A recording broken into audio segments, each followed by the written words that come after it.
Hello everyone, ये है battle through the events season 7 part 479। और अगर आपने प्रीवियस एपिसोड ना देखा हो तो लिंक डिस्क्रिप्शन में मिल जाएगा। सो पिछले एपिसोड में हमने देखा कि सभी क्लैन के मेंबर्स अपने टूम से बाहर आ गए थे और इसी दौरान हानले और हानिया की बॉडी भी बाहर आ चुकी थी, जिसे देखकर सभी लोग सरप्राइज हो गए क्योंकि किसी ने भी एक्सपेक्ट नहीं किया था कि हान क्लैन के दोनों मेंबर मारे जाएंगे। साथ ही इस जगह पे कुछ ऐसे भी लोग थे जो समझ चुके थे कि सावन ने हानले और हानिया को मारा है, जबकि दूसरी तरफ कुछ समय के अंदर ही सावन और रियोन भी हेवनली टूम के बाहर आ गए, जहां गुकलैंड के एल्डर से अपनी प्रिंसेस को सही सलामत देकर काफी खुश हो चुके थे। तभी गुकलैंड के मेंबर सावन के पास आकर उससे बातें करने लगे और बातों के दौरान उन सभी को समझ में आ चुका था कि हानले और हानिया को सावन ने ही मारा है, तो अब वो आ गए। इस पार्ट की शुरुआत भी उसी जगह से होती है जहाँ लास्ट एपिसोड एंड हुआ था, जहाँ गु चियांग सावन की बुरी बातों को सुनने के बाद उससे कहता है आपने हानले और हानिया को मारकर काफी अच्छा किया है, क्योंकि हानले और हानिया बिल्कुल भी अच्छे इंसान नहीं थे, लेकिन तुम्हें इतनी जल्दी हानले और हानिया को नहीं मारना चाहिए था, क्योंकि इस जगह पे हर एक क्लैन के एल्डर्स इस जगह पे अपने डिसाइपल को लेने के लिए आए हैं और सेम हानले और हानिया के क्लैन से भी कोई एल्डर जरूर आएंगे जो आते ही समझ जाएंगे कि इन दोनों को जरूर आपने मारा होगा, और इसीलिए हान क्लैन के एल्डर्स आपके लिए प्रॉब्लम जरूर खड़ी करेंगे। इधर गु चियांग की बातों को सुनने के बाद तो सावन भी थोड़ा सा परेशान हो गया, पर इससे पहले सावन कुछ सोच पाता उससे पहले उस जगह पर हान क्लैन के एक एल्डर आ गए और जैसे उन्होंने अपने क्लैन के दोनों डिसाइपल को जमीन पर पड़ा हुआ देखा उस समय वो सरप्राइज हो गए। तभी वो हान क्लैन का एल्डर भाग के अपने डिसाइपल के पास जाता है, जहाँ वो देखता है कि उसके डिसाइपल तो पहले मारा जा चुका है, जिससे वो हान क्लैन का एल्डर एक बार फिर से शॉक्ड हो गया, पर किसी तरह से उसने अपने आप को संभाल कर अपने अंदर से किलिंग इंटेंट निकालने लगा, जिस किलिंग इंटेंट को मिस करके तो पावरफुल से पावरफुल लोग की हालत खराब होने लगी। तभी कुछ लोग बात करते हुए कहते हैं क्या है टेरिफाइंग किलिंग इंटेंट है, जबकि इधर ये हान क्लैन का एल्डर काफी गुस्से से आसमान की तरफ देखने लगा और ये वही डायरेक्शन था जहाँ पर अभी सावन मौजूद होता है, क्योंकि उन्हें अच्छी तरह से पता था कि हानि और हानिया ने सावन को मारने की कोशिश की थी। साथ ही उन्होंने प्लान बनाया था कि वो सावन को ऐसी हेवनली टूम के अंदर मार देंगे, मगर अभी करंट टाइम में सावन जिंदा है, तो इसका साफ साफ ये मतलब हुआ कि सावन ने हानि और हानिया को मारा है। और हाल ही में सावन का लेवल भी काफी स्पीड से तेज हुआ है, जिसका यही मतलब है कि सावन ने इन्हें मारा होगा। ये सब सोचने के बाद हान क्लैन के उस एल्डर को और भी गुस्सा आने लगा। तभी हान क्लैन का एल्डर गुस्सा होते हुए कहता आखिर तुम्हारी हिम्मत भी कैसे हुई ऐसा करने की, जिस पर सावन हान क्लैन के मेंबर से सवाल करते हुए कहता आखिर मैंने क्या किया। सावन के इन शब्दों को सुनने के बाद तो हान क्लैन को उस एल्डर के गुस्से का लेवल भी और भी इंक्रीज हो चुका था।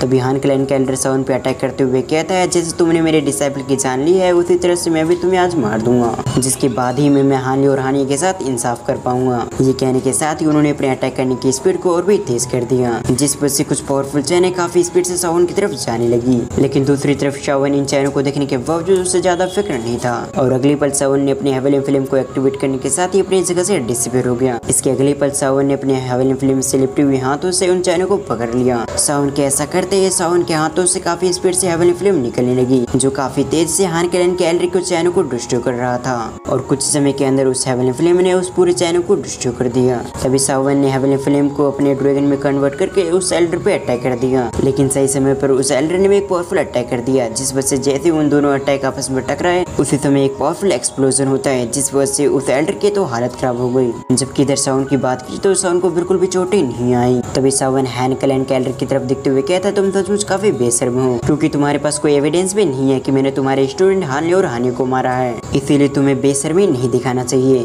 दूसरी तरफ सावन की बातों को सुनने के बाद तो वो ओल्ड मैन और भी ज्यादा गुस्सा हो गया, पर इसके अलावा भी वो काफी ज्यादा कंफ्यूज था, क्योंकि वो 8000 डोज में काफी समय पहले आ चुका था और सावन तो कुछ समय पहले अपने 8000 डोज में ब्रेक थ्रू किया है। इस हिसाब से तो सावन इतनी आसानी से उसे नहीं हरा सकता था, पर इसके बावजूद सावन ने अपने एक ही पंच के अंदर उसे पीछे धकेल दिया। जब हान क्लैन का एल्डर ये सोचकर सावन पे अटैक करने के लिए फिर से रेडी हो रहा था, तभी एक आवाज ने उसे रोक दिया, जो और किसी के नहीं बल्कि एल्डर टोंगसवान की थी। तभी वो उसे रोकते हुए कहते हैं ये कोई तुम्हारा हान क्लैन का जगह नहीं है जिस जगह पे तुम कभी भी लड़ सकते हो। जिस पर हान क्लैन का एल्डर कहता है जितने ही सावन दोषी है उतने ही तुम सब भी दोषी हो, और जहाँ तक इस लड़ाई को रोकने के बाद तो ऐसा कुछ भी नहीं हुआ, क्योंकि इस जगह पे हमारे हान क्लैन के 2 मेंबर मारे गए, इसीलिए जब तक हम सावन से अपना बदला नहीं लेंगे तब तक हम उसे बिल्कुल भी नहीं छोड़ेंगे। फिर वो हान क्लैन का एल्डर सावन की तरफ दिखते हुए कहता है अगर तुम नहीं लड़ना चाहते तो तुम चुपचाप से मेरे हान क्लैन चल सकते हो, जिस जगह पे हम पता लगाएंगे कि हान क्लैन के मेंबर को तुमने मारा या फिर नहीं मारा, और अगर सचमुच हानले और हानिया को तुमने नहीं मारा होगा तो हमारा हान क्लैन तुम्हें आसानी से जाने देगा।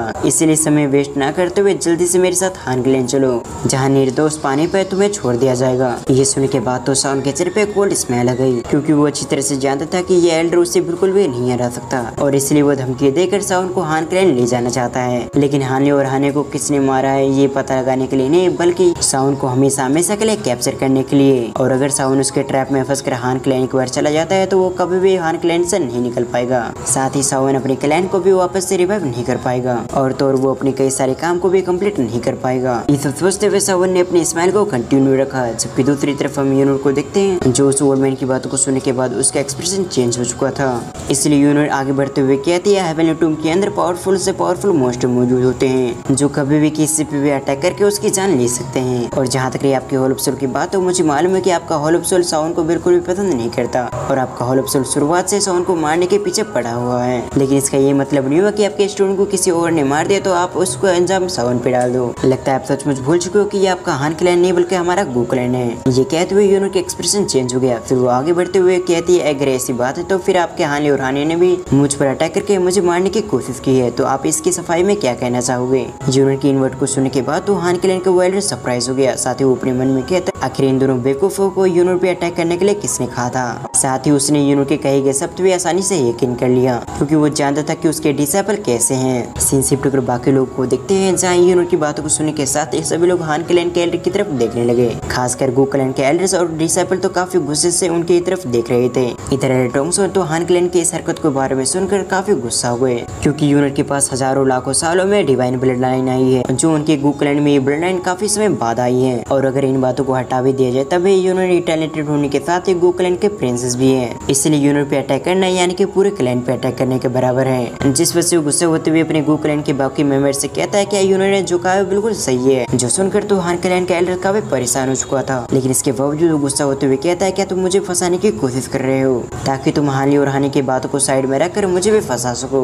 पर भले ही तुम्हारे पास गो क्लैन है जिस वजह से हम तुम्हारा कुछ भी ना बिगाड़ सके, लेकिन सावन तुम तो यहाँ के नहीं हो, इसलिए कभी न कभी गो क्लैन से बाहर आओगे ही और तभी एल्डर भी तुम्हारी जान बचाने के लिए नहीं आ पाएंगे। और आज जो तुमने मेरे डिसाइपल के साथ किया है इन फ्यूचर तुम्हें इसका भुगतान करना होगा। ये सुनने के बाद सावन उन बातों का जवाब देते हुए कहता है मैं इस बात को हमेशा हमेशा के लिए याद रखूंगा। पर तुम्हें क्या सचमुच लगता है कि तुम मेरा अकेला भी कुछ बिगाड़ पाओगे। ये सुनने के बाद तो हान क्लैन को एल्डर चुप हो गया क्योंकि वो जानता है कि सावन उससे काफी पावरफुल है और वो चाहे कुछ भी कर ले लेकिन इसके बावजूद वो सावन को नहीं हरा पाएगा। लेकिन उस हान क्लैन के मेंबर ने अपने मन ही मन में ठान लिया कि वो फ्यूचर में अपने लोग के साथ सावन को जरूर मारने के लिए आएगा। पर अभी सिचुएशन को समझते हुए कि वो अकेले सावन को नहीं हरा पाएगा, इसलिए उसने हानि और हानि की डेड बॉडी को अपने स्टोरिंग के अंदर स्टोर कर लिया और जाने से पहले उसने खतरनाक एक्सप्रेशन के साथ सावन की तरफ ध्यान से देखा और इसके अगले पल वो हेवनली टूम के एंट्री से उस जगह से निकल गया। जबकि दूसरी तरफ से सावन भी उस हान क्लैन के मेंबर को देख रहा था और उस हान क्लैन के मेंबर के जाते ही सावन ने कुछ महसूस किया जिस वजह से वो सरप्राइज हो गया था। तभी सावन अपने आसपास देखते हुए कहता है फिर डॉक्टर टियानजुनजे और किंगलिंग कहाँ हैं, क्योंकि जब से सावन हेवनली टूम से निकला है तब से सावन ने एक बार भी उन्हें नहीं देखा। फिर सावन कहता है फिर डॉक्टर टियानजुनजे और किंगलिंग इस जगह पे नहीं है, तो क्या वो लोग इस जगह को छोड़कर चले गए। लेकिन आज से पहले उन्होंने ऐसा कभी भी नहीं किया, लेकिन इस बार अगर उन्होंने ऐसा किया है तो जरूर फुल मिस्टर पर उन पे कोई खतरा आया होगा, तभी उन्हें मुझे बताने का भी समय नहीं मिला। सीन शिफ्ट करो में एलेटोंगसोन को देखते हैं जो यूनोर के पास टेलीपोर्ट होते हुए उससे सवाल करते हैं क्या तुम ठीक हो, कहीं तुम्हें हेवनली टूम में चोटें तो नहीं लग गई। जिस पर यूनोर एक स्माइल के साथ कहते हैं मैं पूरी तरह से ठीक हूँ। लेकिन इससे पहले एलेटोंगसोन यूनोर से कुछ और पूछ पाते उससे पहले उनकी बात को इंटरप्ट करते हुए साउंड कहता है एलेटोंगसोन मुझे माफ करिएगा कि मैं आपको बीच में इंटरप्ट कर रहा हूँ, लेकिन क्या मैं आपसे पूछ सकता हूँ कि मेरे दोस्त कहाँ हैं। ये सुनने के बाद एलेटोंगसोन साउंड को बताते हैं हेवनली टूम के अंदर जैसे तुमने एंटर किया था उसके अगले 3 महीने के अंदर तुम्हारे सारे दोस्त फुल मिस्टर पवलन वापस चले गए थे। और जहाँ तक रही फुल मिस्टर पवलन की सिचुएशन की बात तो मुझे बिल्कुल भी अंदाजा नहीं है कि आखिर उनकी सिचुएशन कैसी है। और तुम्हारी दोस्त ने जाने से पहले मुझे बताया था कि जैसे तुम हेवनली टूम से बाहर आते हो उसी टाइम तुम्हें फुल मिस्टर पवलन के लिए रवाना होना होगा। ये सुनने के बाद तो सावन और भी परेशान हो गया, मगर जल्दी से सावन यूनिट की तरफ पलटते हुए कहता है मेरे पास ज्यादा समय नहीं है कि मैं गुरुएल्म में टिक सकूं, इसलिए मैं तुमसे पूछना चाहता हूँ क्या तुम मेरे साथ जाने वाली हो या फिर तुम गुरुएल्म के अंदर ही रहना चाहती हो। सावन की इन बातों को सुनने के बाद यूनिट कुछ समय के लिए सरप्राइज हो जाती है, लेकिन इससे पहले यूनिट कुछ कहती है उससे पहले एलेटोंगसोन आगे बढ़ते हुए कहते हैं यूनिट तुम्हारे साथ नहीं जा पाएगी क्योंकि गुरुएल्म के ऊपर भी एक ट्रबल आ चुकी है जिस वजह से यूनिट इस जगह से नहीं जा पाएगी और ये ऑर्डर खुद हमारे क्लैन लीडर ने दिया है। एलेटोंगसोन की बातों को सुनकर यूनिट शॉक्ड होते हुए कहती है हमारे क्लैन के ऊपर ट्रबल, जिस पर एलेटोंगसोन कहते हैं लिंक क्लैन अचानक से डिसअपीयर हो चुका है। दूसरी तरफ सावन को भी 8 ग्रेट क्लैनों के नाम पता था, इसीलिए सावन को समझ में आ चुका था कि ली क्लैन भी 8 ग्रेट क्लैनों में एक है, इसीलिए उससे भी ये बात सुनकर हैरानी हुई।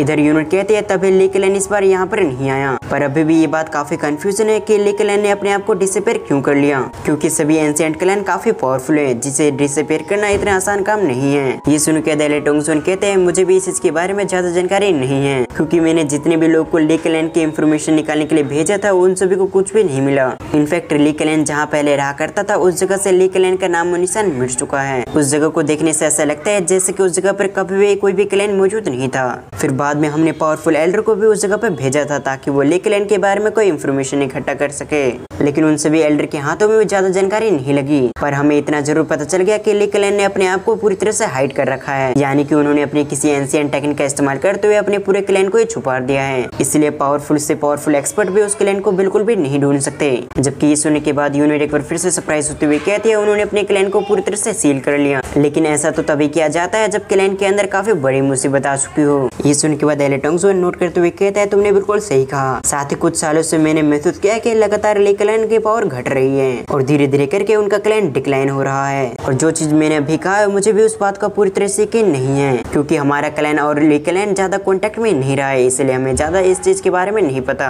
इसके साथ ही मैं भी कुछ बात को लेकर काफी कंफ्यूज हूँ, क्योंकि भले लेक लैंड काफी कमजोर हो रहा हो लेकिन उसकी फाउंडेशन काफी तगड़ी है, इसीलिए लेक लैंड इतनी जल्दी डिसअपीयर नहीं हो सकता। और ना ही उनका क्लैन इतना कमजोर है कि उन्हें अपने क्लैन को बचाने के लिए अपने क्लैन को छुपाना पड़े। ये कहने के बाद एलेटोंगसो यूनिट की तरफ देखते हुए एक उदाहरण देते हुए कहते हैं अगर हमारा गू क्लैन भी लेक लैंड पे प्रेशर दे तब भी उन पे इतना प्रेशर नहीं डाल सकते कि उन्हें अपने क्लैन को बचाने के लिए उन्हें अपने क्लैन को छुपाना पड़े। इसीलिए अगर उन्होंने ये कदम उठाया तो जरूर इसके पीछे कोई बड़ी राज होगी। और अगर सचमुच उनके क्लैन पे इतनी बड़ी मुसीबत आया कि उन्हें अपने आप को छुपाना पड़ रहा है तो हम सभी को भी सावधान रहना होगा। इसलिए आप फिलहाल के लिए गू रेलम को छोड़कर इस जगह से नहीं जा सकते। जबकि एलेटोंगसो की पूरी बातों को सुनने के बाद यूनिट काफी कंफ्यूज हो चुकी थी, क्योंकि यूनिट को समझ में नहीं आ रहा था कि उसे अपने बिग ब्रदर साउन के साथ जाना चाहिए फिर गू रेलम के अंदर रहना चाहिए। जब यूनिट इस बात को लेकर परेशान हो रही थी तभी साउन आगे बढ़ते हुए कहता है तुम्हें इसी जगह पे रुकना चाहिए, क्योंकि अगर ऐसा लेक क्लैन के साथ हुआ है तो क्या पता दूसरे क्लैन के साथ भी हो सकता है। साथ ही तुम गू क्लैन के प्रिंसेस हो, जिस वजह से तुम गू क्लैन के लिए काफी इंपॉर्टेंट रखते हो, इसीलिए तुम्हारा सेफ रहना सबसे इम्पोर्टेंट है। साउन की इस बात को सुनकर एलेटोंगसो काफी खुश हो गए थे। तभी यूनिट साउन की तरफ बढ़ते हुए कहती है अगर ऐसी बात है तो आपको बाहर जाकर काफी केयरफुल रहना होगा, क्योंकि सेंटर प्लेन में आपके कई सारे दुश्मन है। साथ ही हान क्लैन भी आपको मारने के लिए कभी भी असली एक्सपर्ट को भेज सकता है। खासकर आज जो कुछ हुआ है हान क्लैन बिल्कुल भी चुप नहीं बैठेगा, वो आपको मारने के लिए जरूर पावरफुल से पावरफुल एक्सपर्ट जरूर भेजेंगे, इसीलिए मुझसे ज्यादा आपको सेफ रहने की जरूरत है। यूनिट की बातों को सुनने के बाद सावन ने भी एक स्माइल के साथ नोट कर दिया। तभी एलेटोंगसो सावन से कहते हैं मुझे माफ करना, लेकिन आज के लिए तुम्हें इस जगह पे रुकना होगा। कल सभी क्लैन के लोग इस जगह से रवाना होंगे, उस दिन के साथ तुम भी इस जगह से रवाना हो जाना। जिस चीज के लिए सावन भी तैयार हो गया, क्योंकि वो जानता था कि वो अपनी फोर्स का इस्तेमाल इस जगह पे नहीं कर सकता, और तो और इसके बहाने सावन कुछ समय के लिए यूनिट के पास भी रह पाएगा। फिर अगले सीन में हम रात का सीन देखते हैं जहाँ सावन टहलने के लिए बैम्बू हाउस से बाहर निकल चुका था और सावन अपने बैम्बू हाउस से निकलकर बाहर चांद की तरफ देख रहा था। मगर तभी आसमान के चांद को फीका करने के लिए उस जगह पर दूसरी चांद आ गई, जो आते ही सावन से कहती है बिग ब्रदर सावन आखिर आप इस जगह पे क्या कर रहे हैं। लेकिन इससे पहले दूसरी चांद अपने शब्द पूरा करते उससे पहले सावन ने उसके हाथों को पकड़ लिया, और ये दूसरी चांद और कोई नहीं बल्कि यूनिट है। जबकि अब सावन आसमान के चांद को छोड़कर अपने जमीन की चांद को देखने लगा। तभी सावन अपने मन में कहता है अब समय आ चुका है जहाँ मुझे यूनिट को सब कुछ सच सच बता देना चाहिए। ये सोचते हुए सावन के माथे पे पसीने आने लगे। तभी सावन अपनी घबराई हुई आवाज में यूनिट से कहता है मुझे तुम्हें एक इम्पोर्टेंट बात बतानी है। और इसी सीन के साथ हम इस पार्ट को यहीं पर एंड करते हैं। वैसे मैंने आज कहा था कि मैं आज 20 मिनट की वीडियो बनाऊंगा, पर हमेशा से मैं जब भी कोशिश करता हूँ कि मैं कोई लॉन्ग वीडियो बनाऊँ तब भी कुछ ना कुछ गड़बड़ हो ही जाती है। उसी तरह से एक बार फिर से मेरे सामने एक प्रॉब्लम आ चुकी है। आगे की वीडियो में अगर मैं बनाऊंगा तो फिर नॉइस आएगी। जिन्हें मेरी सिचुएशन के बारे में नहीं पता मैं उन्हें बता दूं कि मैं ऐसी जगह पे रहता हूँ जहाँ पर काफी ज्यादा नॉइस होती रहती है, और जिस जगह पे मैं रहता हूँ उस जगह से दूर दूर तक कोई शांत इलाका नहीं है, इसीलिए मैं कम ही लॉन्ग वीडियो क्रिएट कर पाता हूँ। शायद कुछ लोग को मेरी बातें बहाना भी लग सकता है, लेकिन मैं क्या ही कर सकता हूँ। आप मेरे चैनल के अंदर एंटर करके आप शुरुआती वीडियो देख सकते हो जहाँ मैंने 6 से 8 मिनट के वीडियो बनाता था, क्योंकि उस टाइम काफी ज्यादा नॉइस होती थी, लेकिन इस समय थोड़े से कम हुआ है। इसीलिए अब मैं ज्यादातर वीडियो 9 से 10 मिनट की वीडियो बनाता हूँ, और अगर मैं ज्यादा लॉन्ग वीडियो बनाने की कोशिश करता हूँ तो मुझे 1 से 2 दिन लग जाएंगे। सो वीडियो के आखिर में मैं इतना ही से कहना चाहूंगा, अगर आपको वीडियो पसंद आई तो वीडियो को लाइक करके चैनल को सब्सक्राइब कर लो, साथ ही बेल आइकन को पे प्रेस जरूर कर लें। और अगर आपको ये वीडियो कुछ ज्यादा ही पसंद आए तो आप मेरे वीडियो को हाइप कर सकते हैं, जिससे मेरी वीडियो और भी लोगों के पास पहुंचेगी। साथ ही इसके अलावा अगर आप मेरे चैनल को सपोर्ट करना चाहते हो तो आप मेरे मेंबरशिप को भी ले सकते हो। और वीडियो को यहाँ तक देखने के लिए आपका बहुत बहुत धन्यवाद।